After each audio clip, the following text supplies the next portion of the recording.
Thank you for watching. I'm Shakil 5858. I'm a good man. I am thankful to all news resources.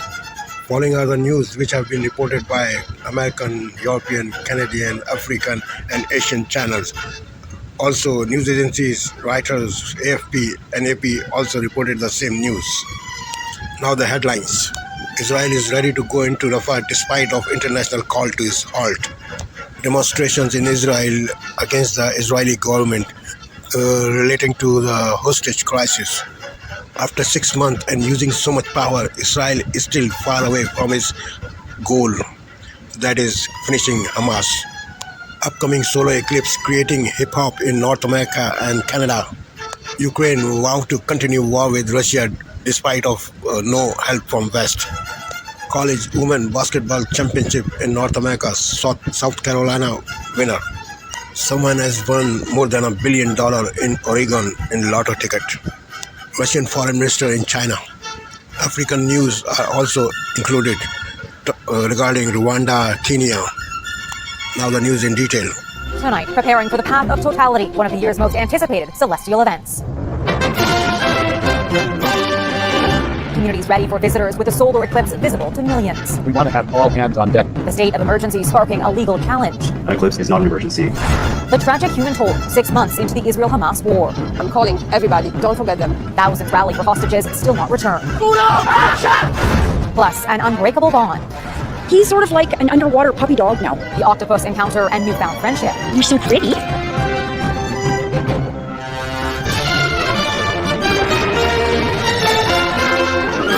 CTV National News with Heather Butts.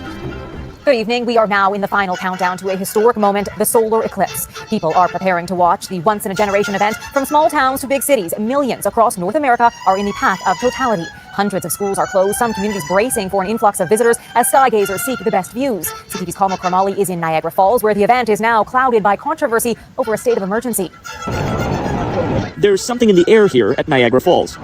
The thought of an eclipse with this beautiful backdrop has some falling in love. I love you too, otherwise we wouldn't be here. All over again. So we're renewing the vows when the eclipse happens, just privately, not any aficionado or anything, just us. That's so romantic. Whose idea was it? That was his. The Bojums driving in from New Jersey, booking a hotel room months in advance. Coming from the United States, your prices are somewhat higher than we're used to. Now every room is booked. It was one of the last rooms that we could find around here. Yeah. Do you feel lucky?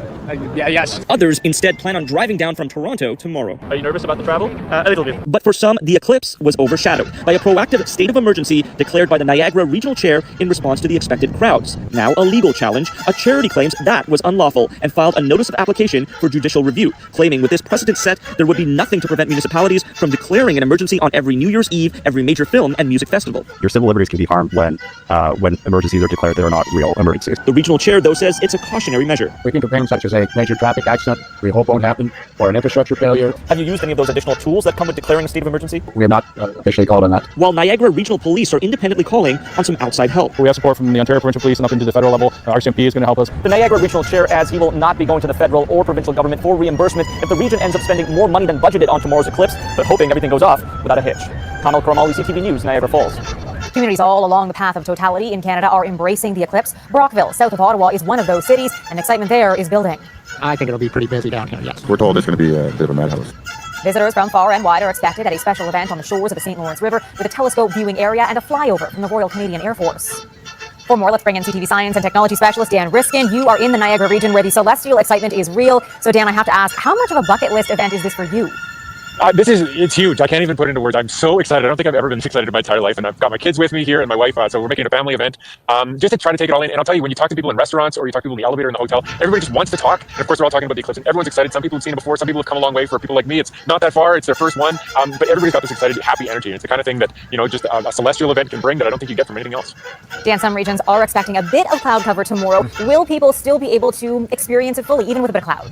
Well, if you're in the path of totality, it's still going to get dark out. So it'll be cloudy, but it'll be like clouds at night. So yes, there'll still be an event. And I'm told that when it's cloudy, sometimes you can see the shadow as it approaches, which could be pretty exciting. So that might be a silver lining. But there's no question that people who are facing a sunny day are feeling a lot better about things than people who are looking at clouds.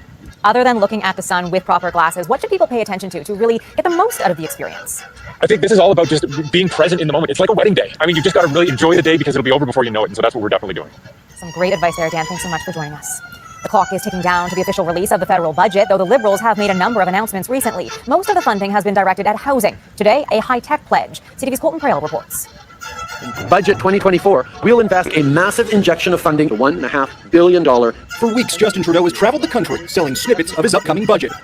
In Montreal today, a new focus with a $2 billion price tag. We want to help companies adopt AI in a way that will have positive impacts for everyone. Trudeau has announced plans for nearly $28 billion in new spending and loans since the end of March, over $23 billion of that dedicated to housing initiatives. Sunday's funding announcement takes aim at a new political target, productivity, how efficiently Canadians are impacting the economy through the numbers of hours they're working. The real issue here is not government spending is inflationary. It really is that lagging productivity is forcing businesses to increase their prices even faster than wages. So you get inflation. In March, the Bank of Canada warned the country's slow productivity growth is an emergency and that it's time to break glass on a solution. Ottawa is hoping Canada's position as a leader in AI research can be part of the answer. We have the research, we have the talent here in Canada, but most Canadian businesses, because they also don't invest very much, they don't use much of that technology. But some believe the government has missed the mark. So the federal government is pulling the levers, they're just pulling the wrong ones. The federal government could be pulling other levers, like tightening the labor market. Pierre Poilievre was quick to criticize the new funding, calling on the Liberals to adopt the conservative dollar-in, dollar-out spending plan. And what is he doing now? He's out making multi-billion-dollar announcements of inflationary spending that will drive up the cost of your living again. Economists say the Liberal funding announcements are unlikely to have an impact on inflation or the short-term affordability crunch. They say the best way to improve that is by improving productivity, something Canadian governments have been trying and failing at for decades. Heather. Thanks, Colton. A member of the Canadian Armed Forces missing in an avalanche in Switzerland is now presumed dead. Captain Sean Thomas was on leave near the famed Matterhorn Peak when he disappeared in the slide a week ago. Search and rescue efforts have been unable to find him. The bodies of 3 other people have been recovered. Captain Thomas was on deployment in the Middle East. He was set to return home next month. Turning to a close call now for a Montreal couple. Their car was hit by a chunk of falling concrete while driving. We just saw this huge meteor-shaped piece of concrete fly towards us. And it was coming towards us kind of at an angle, and it just came at what seemed like 100 kilometers per hour. Take a look at the damage. The windshield smashed, but remarkably the couple was unscathed. Police say a broken piece of roadway from an overpass is to blame. Overseas now, Israel announced it's withdrawing some forces from southern Gaza on what marks 6 months since the war began. The human cost has been devastating. Today, renewed calls for the release of hostages and a push to stop the fighting. CTV's Tony Grace on the pressure points of a grim milestone. The only party that is to be blamed. Blame Hamas. A cry from the core of Canada's largest city. Israel is in a war for survival. Community groups, politicians, we must destroy Hamas. We must return the hostages. And relatives of hostages still missing since the October 7th Hamas attack in Israel. Next month she's supposed to turn 40. I want a proof of life. A plea echoed in Israel. I'm calling everybody, don't forget them, do everything to bring them back home. As the toll of 6 months of war becomes more clear. Israel reporting more than 1,700 deaths in both the October 7th Hamas attack and the conflict since. While in Gaza, officials report more than 33,000 Palestinian deaths since Israel's offensive against Hamas began. And a deepening humanitarian crisis that aid groups say isn't improving with the amount of aid trickling in. If that was alleviated, I think people would be more behind Israel in their operations. They've been very heavy-handed in this entire engagement. But Prime Minister Benjamin Netanyahu reiterated today there will be no ceasefire until hostages are released. And his war chief of staff said today Israeli forces are far from stopping their effort to root out Hamas. Troops have mostly withdrawn from Khan Yunis now, but are said to be ramping up for other operations in Gaza, including Rafah. And in the wake of last week's deaths of World Central Kitchen aid workers in an Israeli airstrike, these words of caution from the U.S. today. There's going to have to be some changes to the way the Israeli Defense Forces are prosecuting these operations in Gaza to make sure that this doesn't happen again. Both Israel and Hamas confirmed they were sending delegations to Egypt today for a new round of ceasefire talks. But late tonight, Heather, no word on a deal to pause the fighting. CTV's Tony Grace, thank you. Canadians stranded in Haiti will soon be given another chance to escape. Ottawa today announcing an additional evacuation flight after a surge in last-minute requests for help. 3 government-organized flights have now left the country overrun by gang violence. Today's was supposed to be the last. A 4th flight will now leave this coming week. An investigation is underway tonight into a frightening airplane emergency. An engine cover ripping off a Southwest Airlines jet, striking the wing flap during takeoff. Flight bound for Houston forced to immediately return to Denver. It's the airline's 2nd mishap in a week. A flight from Texas was canceled on Thursday after an engine fire. There are only 2 people still alive who remember firsthand what the 1921 Tulsa Race Massacre was like. Lawyers for these lone survivors argued to the Oklahoma Supreme Court this week over the opportunities ripped away from them. The effects of the massacre still being felt today. CTV's Roy Melvin explains. They are the last survivors of the Tulsa, Oklahoma massacre. Leslie Benningfield Randall and Viola Fletcher, both 109 years old. They were just children when they experienced the terror in 1921, when an angry white mob killed hundreds of black people, burning homes and businesses in Greenwood, Oklahoma, known as the Black Wall Street, one of the worst acts of racial violence in American history. Viola remembers it well. People getting killed and houses, property getting destroyed with fire, and then someone in the neighborhood saying to leave the neighborhood, if not, we're going to kill all of the black people. It just stays with me, you know, it's just the fear that... Leslie can still remember the corpses stacked on the street, telling a congressional committee in 2021. It was like a war. White men with guns came and destroyed my community. We couldn't understand why. A Tulsa judge dismissed their case for compensation last August, a stinging defeat that made philanthropist Ed Mitson so angry he gifted each survivor $1 million to help their legal fight. What happened to them is irrefutable. It's undeniable. And it felt to me like the government out there was trying to run the clock out on these folks. I can't give them justice, but I can give them generosity. Appealing all the way to Oklahoma Supreme Court, where lawyers for their survivors argued it's time to finally right a wrong. One justice even admitted, "When I went to high school, Greenwood was never mentioned. You're all to be commended for making sure that that will never happen again, that it will be in the history books." But Oklahoma's High Court will only decide if the case will even go to trial. The last two survivors using their last days, hoping to see justice. Joy Malvin, CTV News, Washington. Coming up, helping others half a world away. They're really happy to see us. We're happy to see them. The Montrealer making clean drinking water accessible in Kenya. Plus, a friendship formed under the sea. It's on my leg.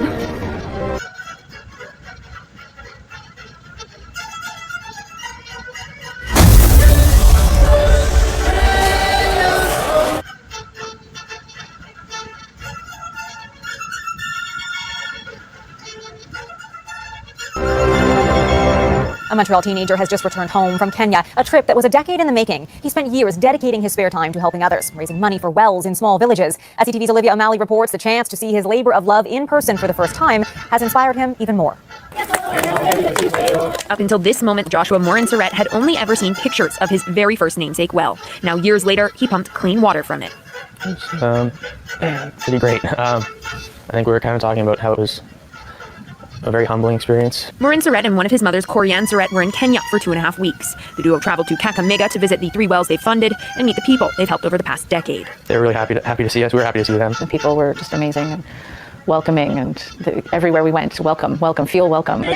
2 of the wells are located at schools. The mother and son say it was inspiring to hear stories about the importance of clean water. One of the principals talking about the attendance at school and how students are not getting sick as frequently as they were with cholera and typhoid and things like that. They came home a week and a half ago but are already planning future fundraising opportunities. The family says the trip gave them renewed motivation to keep going. I do want to try a lot harder, and it has motivated me quite a bit to put more time and more energy into making another 1, 2, 10 wells happen. When in Kenya, Morin-Surrett and his mom also visited the site of a future well and met the builder. He gave us a better price and a better understanding, a better estimate for how much it would actually end up costing. He says they are already halfway to raising enough for a 4th and even 5th well. There is a donate button on the Suitcases for Africa webpage and a GoFundMe account called Joshua's Well Project. The pair hope to go back in the future and stay connected with the people they met, who went from strangers to friends, all thanks to a dream that began more than a decade ago. Olivia O'Malley, CTV News, Montreal. Still ahead, shooting for the stars. Caitlin Clark's championship quest comes up short. Caitlin Clark soared to stardom in women's college basketball, but tonight she just missed out on the one title she was shooting for. Perfection with a touch of sweet redemption.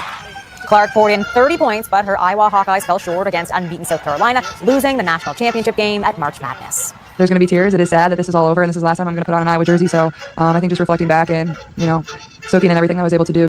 And with that, Clark's superb college career comes to a close. Canadian basketball giant Zach Edey powered his team Purdue to Monday's March Madness final, where he'll lay it all on the line for national glory. TSN's Claire Hanna is covering Edey's remarkable run. And Claire, what's the energy like heading into the championship game? Well, Heather, this is the kind of matchup you hope for in a national final. 2 #1 seeds going head-to-head. It's Purdue versus UConn. And, of course, a lot of eyes are going to be on Boilermakers' Zach Edey. He comes from Toronto, and he's been putting up a fantastic season. He won AP College Basketball Player of the Year, becoming the first player since 1983 to win it in back-to-back years. And the Boilermakers see themselves as underdogs in this matchup against UConn, as the Huskies are coming in as the defending national champions. And one of the big motivations for Zach Edey is his head coach, Matt Painter. He said that when he was coming out of high school, he wasn't recruited by a lot of schools, but Painter took a chance on him, and he wants to win it for this program. Now, Purdue has never won a national championship. In fact, last time they were in a final was 1969. The last time they were in a Final Four was in 1980. And the fact is, in the last 44 years, Purdue has won 11 Big Ten championships. But to get to this stage, this is where they really want to show that they can do it all. Now, Zach Edey put up 20 points in their win against NC State in the Final Four. But he says right now they have a lot of respect for the Huskies, and he wants to get it done, especially to showcase Canadian basketball on this big stage. TSN's Claire Hanna for us. After the break, finding a friend where you'd least expect it. A surprising companion found in a sea creature. We leave you tonight with the incredible tale of a BC woman who formed an unlikely bond with an octopus. It began with a tender moment that moved her in a way she never thought possible, cultivating a unique friendship with an extraordinary creature. TV's Adam Sawatsky explains.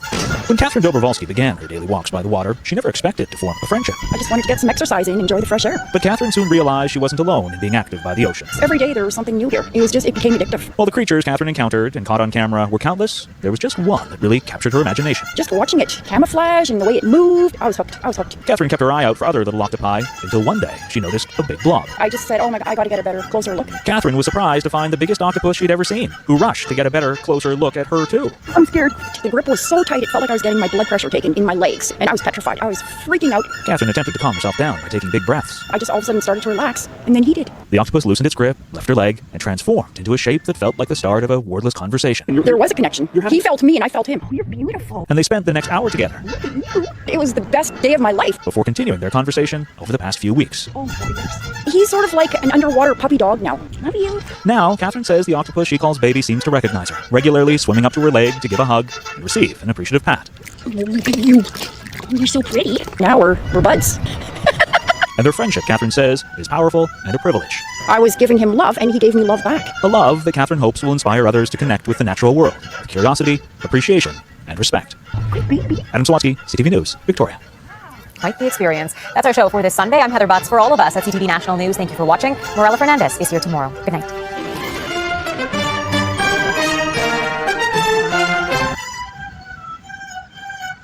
Joining us is former White House Deputy Chief of Staff and Fox News contributor, Karl Rove. Welcome. Karl, first of all, what do you make of the new Wall Street Journal poll showing former President Trump doing well in these swing states?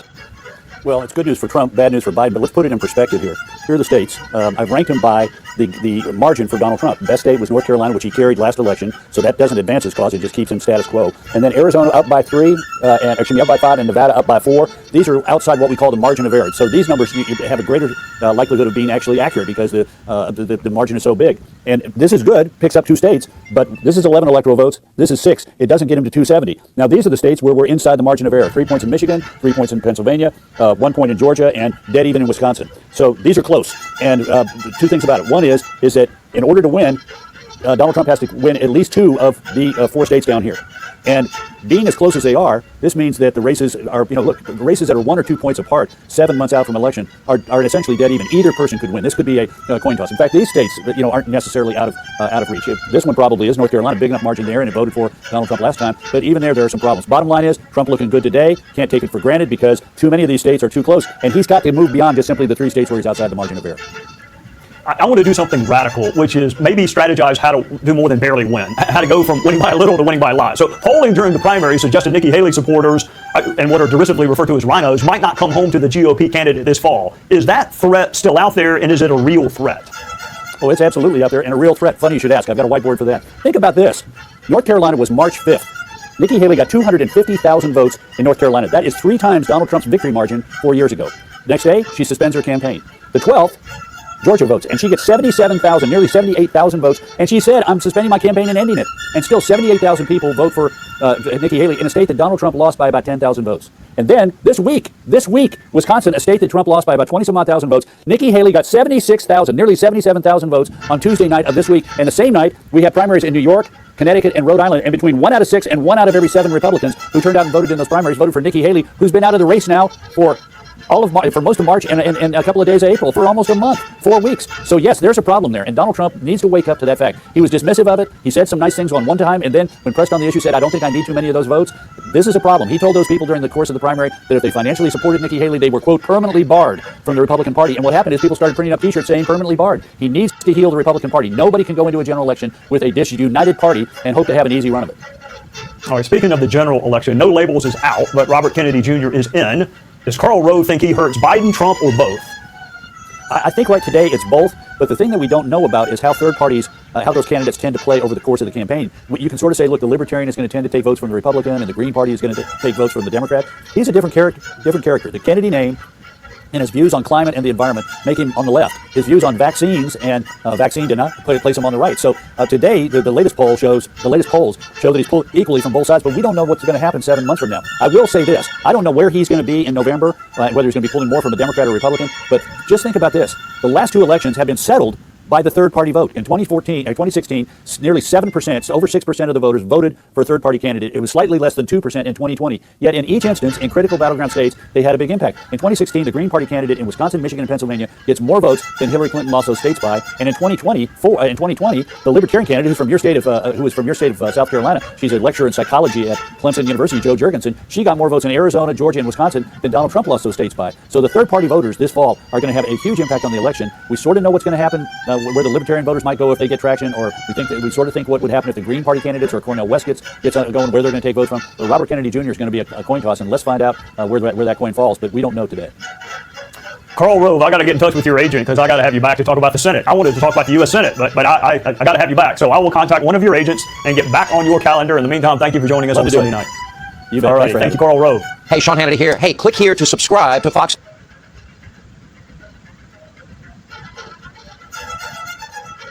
Tonight, we're following several developing stories as we come on the air. South Carolina completes a perfect season, beating Iowa and Caitlin Clark for the title. Plus, millions of Americans are getting set for a fleeting phenomenon courtesy of Mother Nature. First, all hail to the champs, South Carolina, the new national champions in women's college basketball. The Gamecocks just too strong, even with Clark scoring 30 points. Clark, the all-time leading scorer in college, captivating the nation with ticket prices soaring. The semifinal the biggest basketball audience in ESPN's history. Her next stop, the WNBA. Fans already eagerly scooping up tickets to see her play.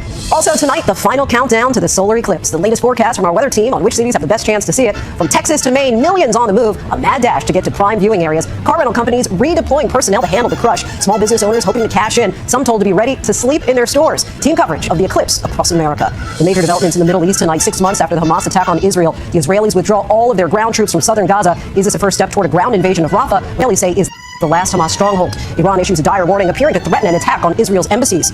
Frightening images. Southwest airline passengers capture the moment an engine cover ripped away during takeoff. The pilot declares an emergency and turns around. If you bought groceries at Walmart, you might be getting some money back. The retail giant is accused of overcharging customers. Walmart now has agreed to pay $45 million to settle a lawsuit while denying any wrongdoing. We have a winner. Someone is holding a Powerball ticket worth more than $1 billion. We'll tell you where it was sold. And some last-minute tips for watching and capturing the once-in-a-generation eclipse safely. From ABC News World Headquarters in New York, this is World News Tonight. Good evening, everyone. Thanks so much for joining us on this busy Sunday. I'm Lindsay Davis. There is a lot to get to in these final hours before tomorrow's total eclipse. We have team coverage, including the forecast, the scary moments aboard a Southwest Airlines plane as an engine cover flies off. But we do begin with the battle on the hardware. Just before we came on the air, the South Carolina Gamecocks were crowned national champions, defeating Caitlin Clark and Iowa. South Carolina overcame an early deficit to take home their third title in 7 years. It was a disappointing finish for Iowa guard Caitlin Clark's record-breaking college career. She's expected to be the first pick at next week's WNBA draft. Clark is credited with igniting new interest in the women's game, changing it forever. ABC's Will Reed leads us off tonight from Cleveland. Tonight, South Carolina is perfect. Perfection with a touch of sweet redemption. The Gamecocks winning the women's NCAA basketball title over Caitlin Clark and Iowa in a thriller, 87-75. Caitlin Clark says goodbye to college basketball. It's South Carolina's second title in 3 years and third overall. Coached on Staley's team, the 10th in history to achieve an undefeated season. Staley emotional postgame. I'm so incredibly happy for our players. It doesn't always end like you want it to end, much like last year. I mean, it's awesome. It's awesome. It's unbelievable. Iowa superstar Clark playing the final game of her singular collegiate career, scoring 30 points, starting off strong. She has 18, the most ever in a championship game quarter. But it wasn't enough to overcome the undefeated champion, South Carolina. She moves on as the all-time leading scorer and single-season three-point shooter in college basketball history, but without the crown jewel of a national championship. Clark's pursuit of greatness has helped bring unprecedented attention to the women's college game. Ticket sales for Iowa home games skyrocketing this year, as were the average prices for the Final Four showdowns earlier this week. But it's not just on the court where records are being broken. Iowa's Elite Eight victory over last year's champion LSU setting a ratings record, which was shattered just days later. The Hawkeyes' Final Four thriller over UConn, the most watched basketball game in ESPN's history. The previous record for an ESPN basketball broadcast was Game 7 of the 2018 NBA Eastern Conference Finals between the Cleveland Cavaliers and Boston Celtics. That captured just over 13.5 million viewers. But tonight, South Carolina celebrating as national champions once more.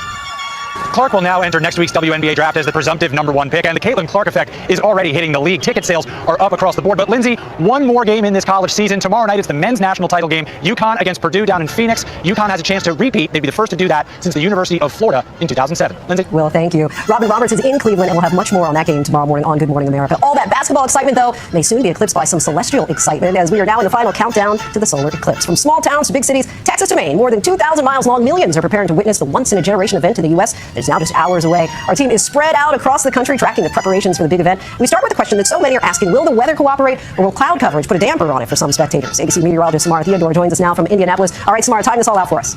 Lindsay, I'm here at the Indianapolis Motor Speedway, where folks are gearing up for the eclipse tomorrow afternoon. Let's follow this forecast along the path of totality. We'll start in Del Rio, Texas. From Del Rio to Dallas, we're anticipating a lot of cloud coverage, but fingers crossed we get some breaks in the cloud. Then we move to Russellville, Carbondale, Indianapolis, where we'll see improving conditions, mostly sunny by the afternoon, and a lot of clearing taking place through Cleveland. As we make our way to Niagara Falls, there we could see more mid-level to high-level beautiful clouds with the best viewing conditions being in Burlington, Vermont, and Maine. Now, what will happen during the actual moment of totality? Well, temperatures will drop, and depending on your climate, anywhere from 5 to 15 degrees. Winds will also begin to grow much calmer. One thing I'd like to leave folks with is, if you are leaving the Texas region after the eclipse, be mindful. Severe weather will be moving through. We could see large hail, strong winds, and the threat for an isolated tornado. Lindsay? Some good information there, Samara. Thank you. That forecast so crucial for the millions who are hitting the roads hoping to get the best view of the eclipse. Extra flights have been added, and officials are warning of high volumes of traffic on the nation's roads. ABC's Ike Kajachi joins us now from here in New York City, which is outside the path of totality. But Ike, it sounds like residents here will still have a pretty good vantage point.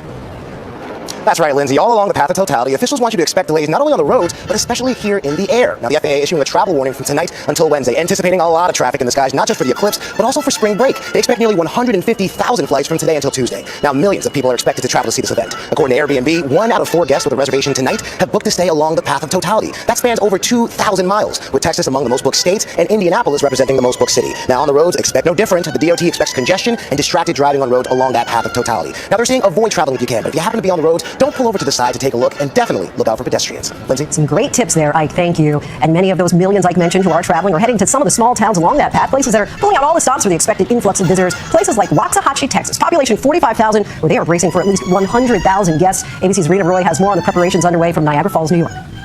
Tonight, the clock is ticking down to a historic moment across America. A total solar eclipse from Texas all the way to Maine, with 31 million people in the path of totality, more than 2,000 miles long across 15 states. I don't think any of those will be as more excited than I am. Small towns bracing for an influx of visitors. Waxahachie, just south of Dallas, Texas, expecting over 100,000 sky watchers. But they even told us to maybe be prepared to sleep in our store if we needed to. So on Monday, I'm thinking just because of traffic. Hundreds of schools closed for the day or dismissing early. Some areas even declaring a state of emergency to keep traffic flowing and resources ready to go if needed. We're going to see quite a bit of traffic trying to find that perfect spot. And we are advising motorists be prepared to be in traffic for quite a while. Millions of eclipse chasers traveling near and far for a front row seat. So you woke up at 4:30 this morning? Yep. Like retired teacher Rebecca Causey from Greensboro, North Carolina, my seatmate on our flight to the Buffalo Niagara Falls region today, who will be experiencing her second total eclipse. Why do it for a second time? It's magical, it's fun, educational. Floridian Felix Renta also heading to the area. Being in totality is indescribable. Caitlin Kenny is traveling with her husband and 3-month-old son Jack. And I think it's going to be pretty interesting, especially for this little guy. So in New York City, a long line of people hoping to get protective solar glasses, with some places running out. And Niagara Falls here, as we know, certainly no stranger to tourists. But even local officials here are preparing to break records with about 1 million people expected, hotels and businesses ramping up staffing, and also a statewide interagency task force has been preparing for the last 18 months for these massive crowds. Lindsay? Something we won't see again here until 2044. Rena, thank you. And I'll be out there alongside David with unprecedented live coverage of the total solar eclipse, joined by Robin Roberts, Wade Johnson, and the entire team. Coverage of the eclipse begins on GMA tomorrow morning and then continues at 1 p.m. with the main event starting at 2 o'clock right here on ABC and all of our streaming platforms, ABC News Live, Nat Geo, Hulu, and Disney+. A scare aboard a Southwest Airlines jet taking off from Denver. Video taken from inside the plane shows the engine cover breaking away and shearing off the engine as the plane ascends. The pilots immediately declared an emergency and returned to the airport. Details now from ABC's Jacqueline Lee. Tonight, the stunning moment part of the engine cover rips off a Southwest flight as frightened passengers look on. Watch again as the cover flails in the wind and tears right off. Let's go ahead and declare an emergency for Southwest 3695, and we'd like an immediate return. We got a piece of the engine cowling hanging off currently. The Houston-bound flight with 143 people on board, including 2 lap babies, forced to make an emergency landing Sunday morning. Here on the flight path, you can see the pilot suddenly loops back around, diverted back to Denver International Airport just after takeoff. The seat that I was sitting in was right directly in front of that engine. Lisa says she was on her way to witness the eclipse when she felt a jolt, looked out from her window seat, and lit up the call button. The flight attendant walked back, looked out my window, and went, oh my God. There were a lot of people who were really quite nervous. Lots of, don't take off your seatbelts. In a statement, Southwest Airlines saying it was a mechanical issue, and we're working now to get customers on their way to Houston on another aircraft. Our maintenance teams are reviewing the aircraft. As for Lisa, she's determined to see the eclipse in Little Rock, Arkansas. I wanted to be in the path of totality. I think I made it. Hope we get there on time. Lindsay, authorities say once the Boeing 737 landed in Denver, it was towed back to the gate. Passengers then boarded another flight to Houston where it safely landed. The FAA is leading the investigation. Lindsay? Glad to hear everyone was safe there, Jacqueline. Thank you. Overseas now. Today, Israel announced that it was withdrawing some of its forces from southern Gaza, bringing its troop presence there to the lowest level since the war began 6 months ago today. The move is raising questions about when and if Israel will send ground forces into Rafah, where more than 1 million refugees have fled. ABC's Britt Clement reports in tonight from Tel Aviv.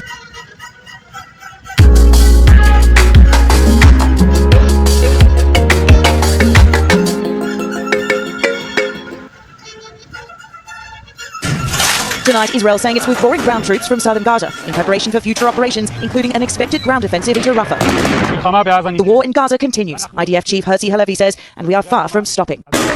The IDF officials telling ABC News some forces continue to operate in the Gaza Strip to preserve its freedom of action. Israel leaving the southern city of Khan Yunis after the IDF says Hamas ceased to exist as a military framework there.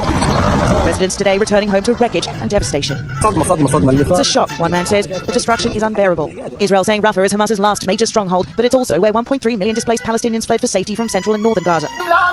Prime Minister Benjamin Netanyahu facing mounting pressure abroad and at home. For a second night, Israelis coming out in huge crowds demanding their hostages come home. Anger inside Israel over those yet to be rescued hostages spilling out onto the streets. Israel also on high alert from imminent new threats from Iran, which has vowed to retaliate, blaming Israel for the deadly bombing of its consulate in Syria, which killed 7 Revolutionary Guard members, including a top commander. One Iranian military advisor quoted saying none of Israel's embassies are safe anymore. Speaking to ABC News, World Central Kitchen founder Jose Andres livid over what he believes was a targeted attack on a clearly marked convoy of aid workers on Monday. Obviously, this was a targeted. We could argue that the first one, let's say, was a mistake. The second, the third. Lindsay, the IDF says it's made grave mistakes and that the charity did coordinate with them beforehand, and we're being told an Israeli delegation is now in Cairo, along with Hamas representatives and CIA Director Bill Burns, to hammer out a hostage and ceasefire deal. Lindsay? Britt, thank you. President Biden is under increasing pressure as the war drags on. Let's bring in ABC senior White House correspondent Selena Wang. Selena, this announcement of the Israeli withdrawal that Britt mentioned comes in the wake of that phone call between President Biden and Israeli Prime Minister Netanyahu. Break this all down for us. What do we think is going on here? Well, Lindsay, look, the White House is not confirming that those Israeli troops are preparing for a ground invasion of Rafah. The White House says that a ground invasion of Rafah would lead to humanitarian catastrophe. And the president, they've been urging the Israelis to take a more targeted approach. Now, this comes just days after that very tense phone call between Biden and Netanyahu. The president pressing Netanyahu to do more to protect civilians in Gaza, or else the U.S. will change its policy. But some House Democrats, they're pressuring Biden to go even further, saying that the U.S. should not send any more weapons to Israel after that strike that killed 7 of those humanitarian aid workers. Now, Israel has since then agreed to open new border crossings to allow more humanitarian aid into Gaza, but a senior White House official tells me that that may not be enough to meet the president's threshold. Lindsay? All right, we will see you soon enough. Selena, thank you. Now to the race for the White House. Former President Trump is far behind President Biden when it comes to fundraising, but Trump got a big boost this weekend. According to organizers, his campaign raked in a whopping $50 million at a Palm Beach fundraiser. Let's bring in ABC's Jay O'Brien from Washington. Jay, what more are you learning?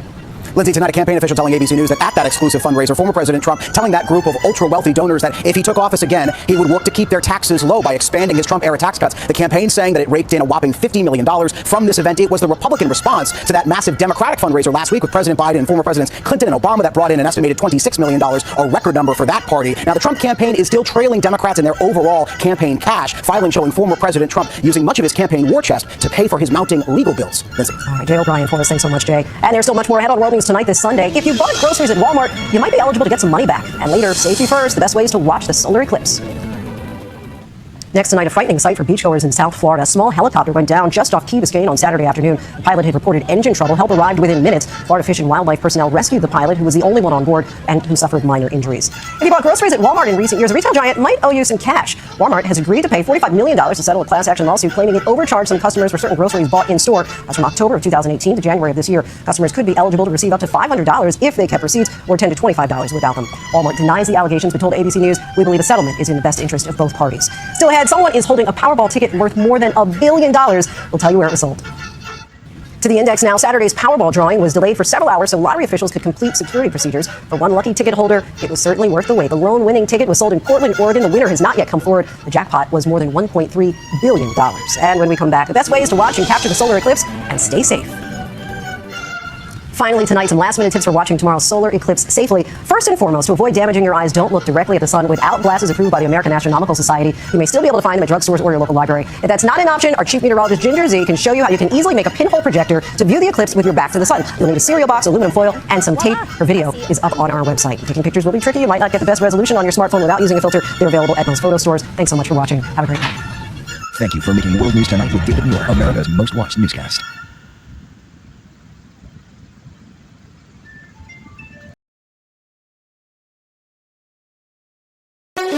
Tonight, no end in sight.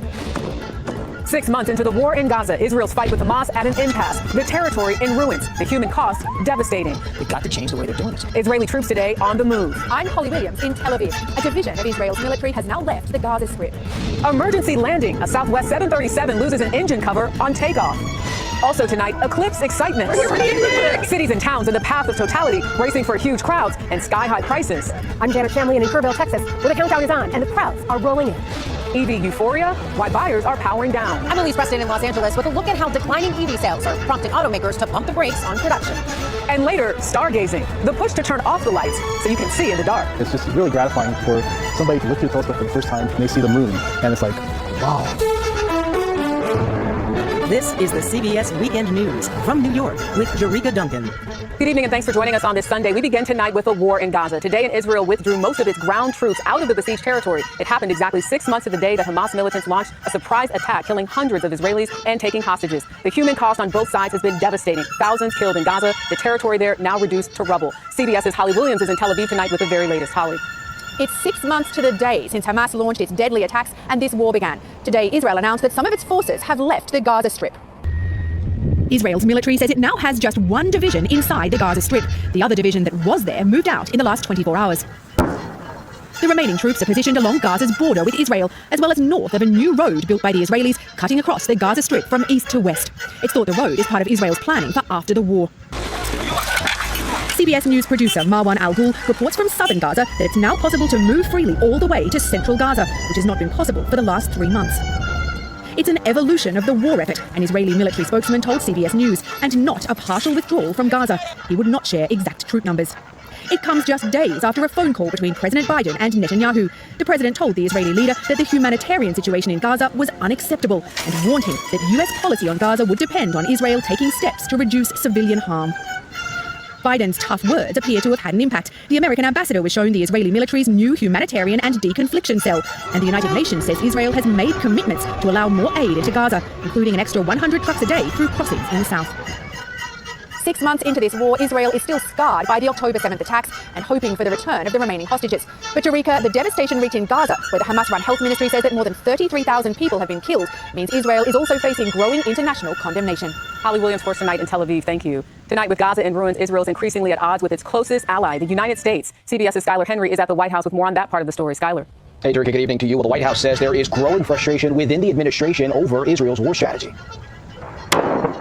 Calls for accountability on Israel's war tactics are growing louder. Until those conditions are met, then no, we should not be sending more offensive weapons to Israel. Not to stop them permanently, but to effectively use our levers. Senator Chris Van Hollen wants the White House to lay out what repercussions on Israel would look like as the humanitarian crisis in Gaza worsens. The number of journalists, aid workers, and innocent civilians that have been killed continue to rise. We understand the frustration that they have. We share that frustration, and there have been too many aid workers killed by Israeli operations. Among the latest killed, 7 World Central Kitchen workers. Founder Jose Andres is putting the blame squarely on Israel. This doesn't seem a war against terror.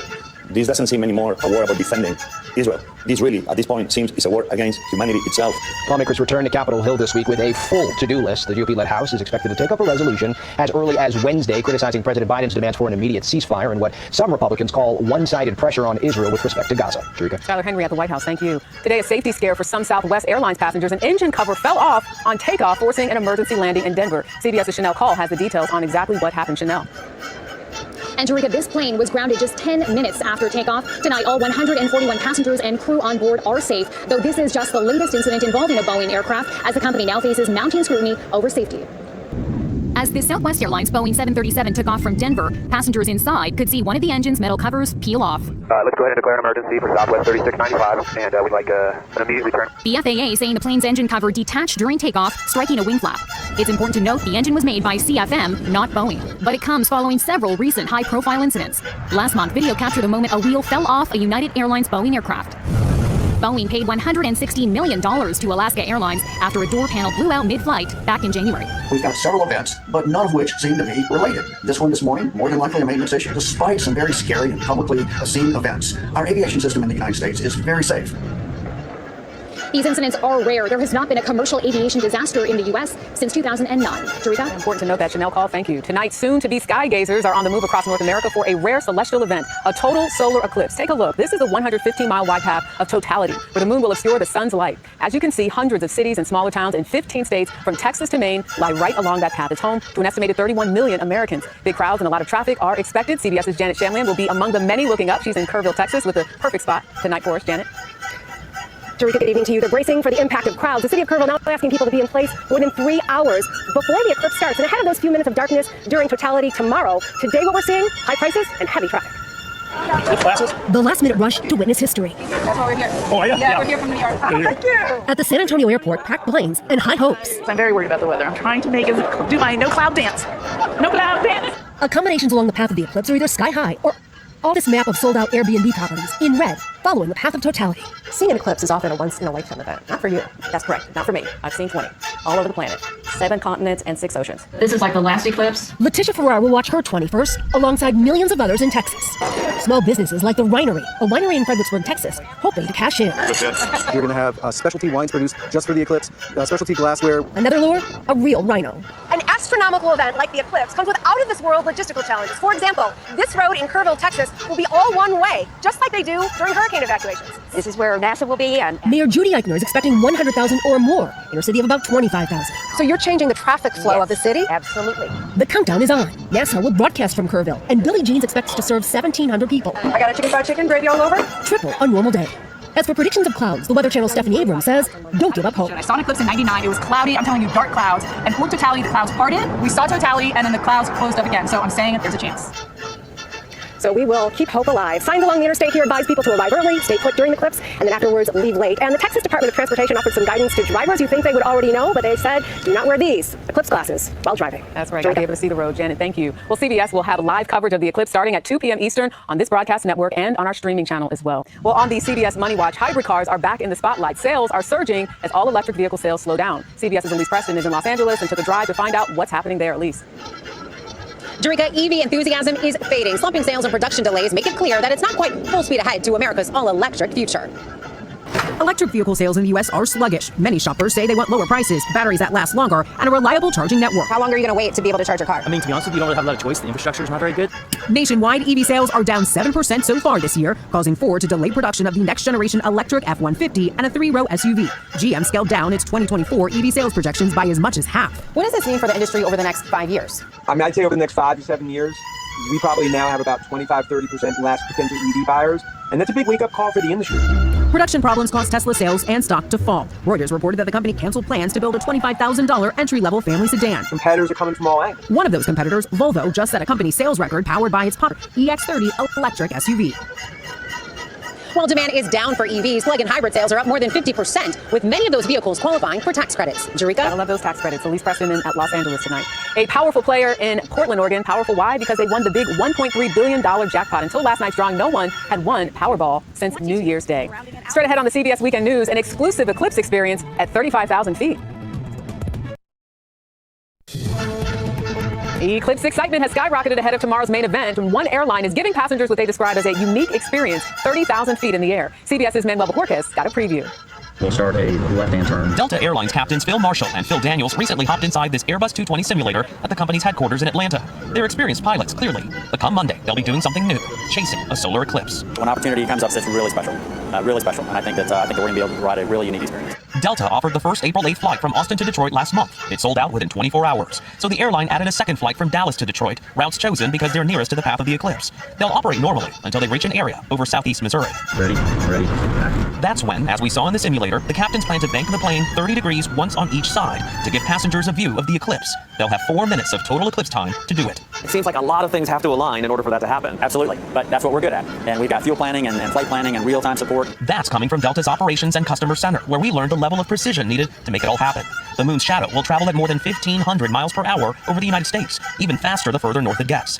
Aaron Wehrman is a flight superintendent responsible for getting planes from point A to point B. We're traveling at about 400 miles per hour. So the sun is actually going to be catching up to us. So we're taking off before it even hits the U.S. border on the south end, and it will catch up to us. Then there's the question of weather. Warren Weston is a Delta meteorologist. So the goal is, if there is any kind of cloud cover, is to get the plane above it, clearly. Sure. If it's safe to do so. Absolutely. And of course, in the atmosphere, you've got low clouds, middle clouds. You know, the main type of cloud that would prohibit this experience is just high clouds. So here's hoping for clear skies up high, where passengers will wear specialized glasses to protect their eyes during the eclipse, which Captain Marshall, for the safety of all involved, will not be looking at. Still, he says, it'll be the flight of a lifetime. So this is fantastic for me. It's always, every day is like a dream come true for us as pilots. Manuel Bojorquez, CBS News, Atlanta. Still ahead on the CBS Weekend News, a feat on foot by a British runner. We'll explain. Today, a British runner became the first person known to run the length of Africa from south to north. 27-year-old Russ Cook took nearly a year to do it, running 10,000 miles across 16 countries. He has quite the story, too. In one place, he was robbed at gunpoint. Cook says he plans to enjoy a strawberry daiquiri, as you see him right there, to celebrate. Well, a rare sight this weekend in Italy, Europe's most active volcano, Mount Etna, has been blowing smoke rings into the sky. Scientists say the phenomenon forms in a circular vent and requires a calm atmosphere. Well, next on the CBS Weekend News, dimming the lights so stars can shine bright. Shine bright.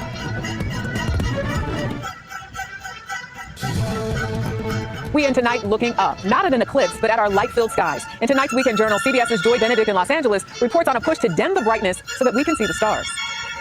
Bright lights flash on Hollywood Boulevard and throughout Los Angeles, but the shine has a dark side, as the intense illumination from streets, homes, and businesses often block our view of the moon and stars. There's a lot of light pollution down there. In the suburbs, in the city, downtown especially, you can't really see a lot. The U.S. Department of Energy says about 83% of the global population lives in places where night skies are polluted with artificial light, meaning you no longer see the Milky Way, the galaxy our solar systems belong to. Astrophysicist Tim Thompson. If you go back 300, 400, 500 years ago, everybody knew the sky. They all looked up and saw it. Now nobody knows the sky at all. People have lost touch with the sky as a natural resource. At Los Angeles' Griffith Observatory, scientist Spencer Suhu gives people a peek at the galaxy. When you look off, you see 4 small stars. Do you think we have lost touch with the sky? Definitely.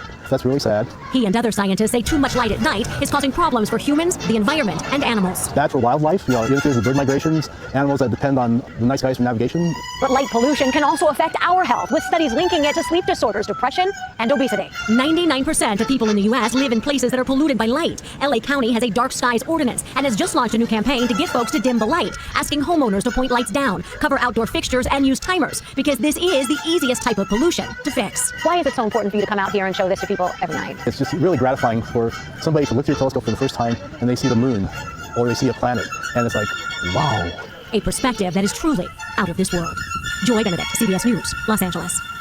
And that is the CBS Weekend News for this Sunday. Coming up on 60 Minutes, how artificial intelligence is helping people with mental health disorders. For now, I'm Jerika Duncan in New York. We thank you so much for watching. Have a Thank you for watching and privilege of your time. This is Amir Shakil 5858.